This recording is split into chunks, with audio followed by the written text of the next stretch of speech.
Hey, you guys, welcome back for our daily practice questions. As always, I like to get into my introduction and disclaimer before getting started with our questions for today. So, for those of you who are familiar with me, hey, y'all. For those of you who are new here, welcome, welcome, welcome, you guys. I am Dr. Brittany Weinstock. I am a family nurse practitioner and I am the founder and CEO of the Nursing Studio. I provide resources, tools, courses, review books, and videos to assist nurses as well as nurse practitioners with success on boards as well as in practice. I've been doing this since 2015, assisting nurses and nurse practitioners internationally with exam success, and I would love to assist you as well if needed. But I always like to get into the disclaimer and reminder before getting into our questions that we know there's no absolutes in medicine. We treat on a patient by patient basis, and any of these questions I have created and designed based on the guidelines that are currently being tested on the ANCC as well as AAMP exam. Now, any of the videos that I am teaching on things that we currently do in practice, I will always say that so there's no confusion. But with that being said, let's get into question number one for today. So, question number one states a 56-year-old male patient presents to the office today with complaints of suddenly not feeling well. The patient states that he was feeling fine all day, and while driving home, he felt as though he had a fever and was coughing. He states that he notices chest pain with each cough and darker colored mucus when coughing. He shows the nurse practitioner tissue so that she can see the color of his sputum. The nurse practitioner notes rust colored sputum. Vital signs on exam are blood pressure 118 over 70, pulse 76 beats per minute, respirations 20, and a temperature of 101.0. Based on these findings, what is the best differential diagnosis? Is it A, atypical pneumonia, B, community acquired pneumonia, C, influenza, or D, tuberculosis? Take a moment and tell me what you got in the comments, you guys.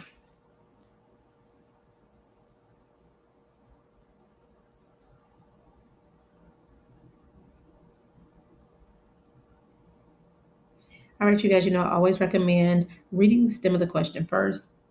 That is typically at the very end of the scenario, the one with the question mark, so that you can slow down and ensure that you're answering what is truly being asked and making sure that you're not missing key details or information that you need to answer the question, because sometimes you will see that there is a large scenario presented and then you start to formulate your own question type. So read that stem of the question first so that it slows you down so that you're able to focus in on what's being asked. So here the stem of the question states, based on these findings, what is the best differential diagnosis?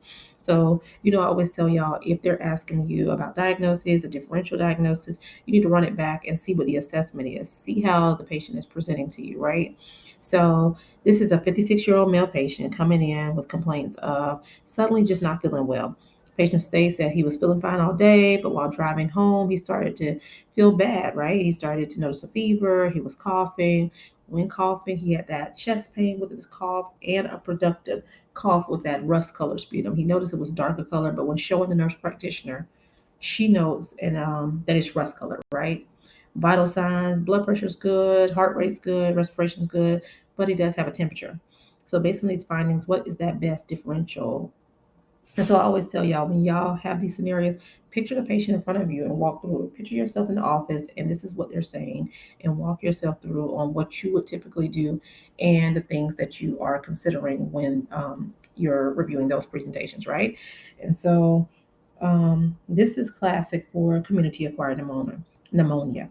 And I always say to you guys, think about it. So the answer is B, community acquired pneumonia, but think about it. They mentioned rust colored sputum.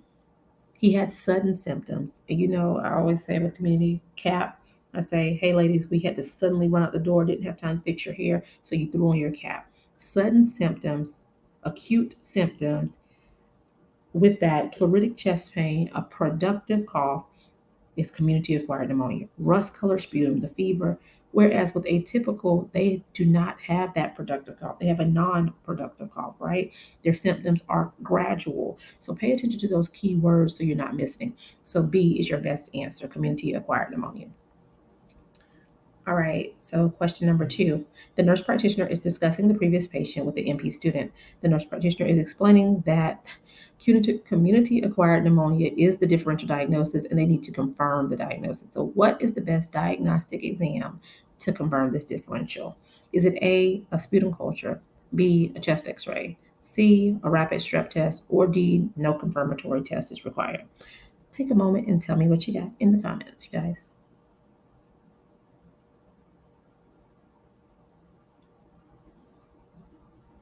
All right, so STEM of the question states, what is the best diagnostic exam to confirm this differential? So, uh, what are we talking about here? So let's run it back. We're trying to figure out what diagnostic exam we need to complete for the differential. So you have to run it back and see what differential, so you can think about the diagnostic exams that you even utilize, right? So here they're telling us that the patient, from the previous question, we have a differential of community acquired pneumonia, right? So, what is the gold standard diagnostic exam for community acquired pneumonia? It's B, a chest x ray, right? B is your answer. And if you can see where I'm going with it, I'm trying to get y'all to see things full circle. So, when I tell y'all to review assessment, diagnosis, evaluation, treatment, this is how I mean. So, when you're studying, you should study in this fashion because you can receive questions in any format. So, let's go to the next question and then I'll explain what I mean by that. And so, question number three states, the nurse practitioner is planning to treat the 56-year-old male who has been diagnosed with community acquired pneumonia. She is reviewing his history and he denies any past medical history or allergies at this time. What is the best treatment option for this patient? Is it A, azithromycin, B, levofloxacin, C, doxycycline, or D, azithromycin and amoxicillin? Take a moment and tell me what you got, you guys.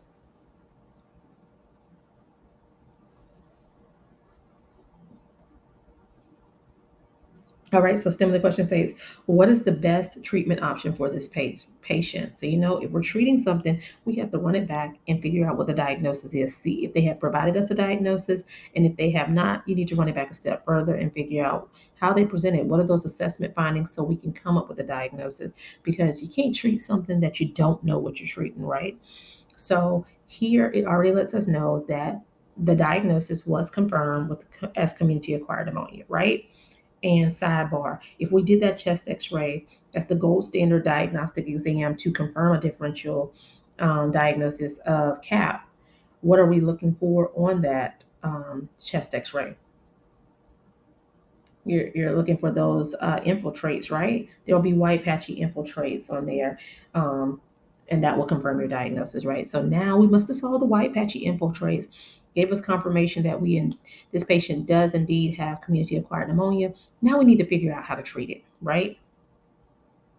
So tell me which one you would choose. Put it in the comments. Tell me what you think. So as we walk through it here, this male is 56. He came in with these sudden symptoms. We have diagnosed him with community acquired pneumonia. He doesn't have any past medical history, no comorbidities, no allergies. So your best answer is A, azithromycin. Why, right? Because we know macrolides are first line therapy for our community acquired pneumonia, right? Right? And this is where people get tripped up. First line therapy, if somebody is healthy, no comorbidities, they're at low risk, then we treat with monotherapy of a macrolide, azithromycin, first line, right? Now, if I told you that this male had comorbidities, same scenario, then we would go with azithromycin plus the amoxicillin. Because when they're no longer that low risk patient and they have multiple comorbidities, then you want to treat with the amoxicillin and azithromycin. If they are just a straightforward classic patient, no other comorbidities, monotherapy is the only thing needed. So, like I said, here, A is your best answer. But if we took it a step further and they had more issues, that's when you add in the amoxicillin, azithromycin plus amoxicillin. Now, that those are your first line options, right? Depending on that presentation and the background of the patient. So when do you take it a step further to the second line therapy? So say they were allergic to a macrolide or penicillin, right? That's when you would go doxy. That's your second alternative option for second line therapy. And then let's just take it even a step further. Say this was an older patient. Say they had been on antibiotics in the last 90 days for any reason. Say they have the comorbidity. Say they're just that classic that this is just a bad scenario and we need to pull out the big guns. That's when you go to the third line therapy of your respiratory fluoroquinolone. And remember Brittany's brilliance that I always tell y'all, our respiratory fluoroquinolones, I tell y'all, get my lungs, right? Because we're trying to get those lungs together, right? Because they're respiratory fluoroquinolones. GML, get my lungs. Gemafloxacin, moxifloxacin, levofloxacin. You can use any of those if we got to go third line therapy, right? So I wanted to give you a full scenario because I know I preach and teach and stress this all the time to study in assessment, diagnosis, evaluation, and treatment. But this is what I mean. And I wanted to give a full walkthrough on pneumonia one because I just had a session, a one-on-one session on yesterday, and we were really talking through this and trying to break it down because there's so many steps in terms with pneumonia. But I wanted y'all to see the full picture. So when I'm telling you assessment, diagnosis, evaluation, and treatment, this is what I mean on how many different ways a test question can be delivered off of one topic and why you should cover it in this way.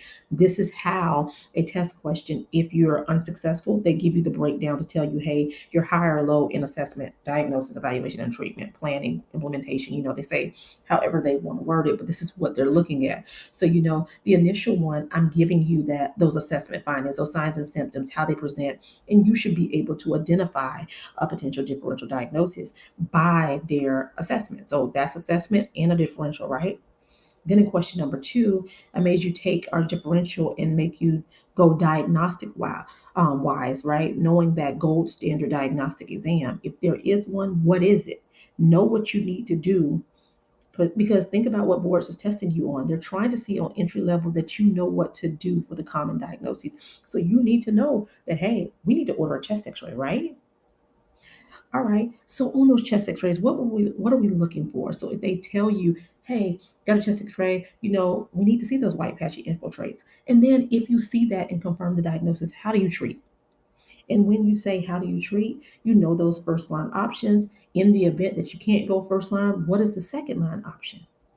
And if you need to take it a step further, what is the third line? So I wanted to kind of walk through all of that. So to give you an idea, a little bit more in detail of what I'm saying and what I'm meaning when I tell you this, but guiding you and walking you through that. So I hope you found that helpful. Um, that's just my big thing that I stress and like to work through with reviewers as you're reviewing, because oftentimes you're studying just the main thing that's in front of you, but you're missing on filling those gaps on how you can apply it because they can spin it in any direction. So if you cover it in this format, then you should be able to pivot whichever way they pivot, right? But as always, you guys, I hope you found this helpful. Be sure to like, comment, subscribe, and share with whomever you may think may find this beneficial as well. But y'all make sure y'all meet me back here. If you have any questions or anything that you would like me to cover, feel free to let me know. I'm happy to do so and cover these things. If you need any of my resources, please reach out to the Nursing Studio at 803-400-6864. You can also shoot a text to this number, or you can shoot an email to the Nursing Studio, the number one at gmail.com. I offer review books either in the ebook option or a paperback option. Both are linked in the bio. It is broken down by system in the assessment, diagnosis, evaluation, and treatment format. Um, it's broken down by system. Then there's an interactive section per system, and there are practice questions at the end with rationales as well. It is in color because I like to do images to help you tie things together as well. There's also a self-paced review course broken down by system for my family and adult GERO reviewers who are preparing for ANCC and AANP. There is a non-clinical section. Again, it's broken down by systems. It also has a downloadable workbook that is associated with it with images to help you tie it all together. And that's also what I'm teaching from. You can watch the videos as many times. There's no limit on it as you're working through and studying. And there are many questions associated with it as well. That's also linked in the bio of this channel. Have a 5-week review course. Our next one is starting. It is a group course. It starts on June the 10th. That link is in the description of this video. And then lastly, it's the one-on-one sessions that's what I was just talking about. I was on a session with someone who's doing a custom plan, but with the one-on-one sessions, there's a variety of options.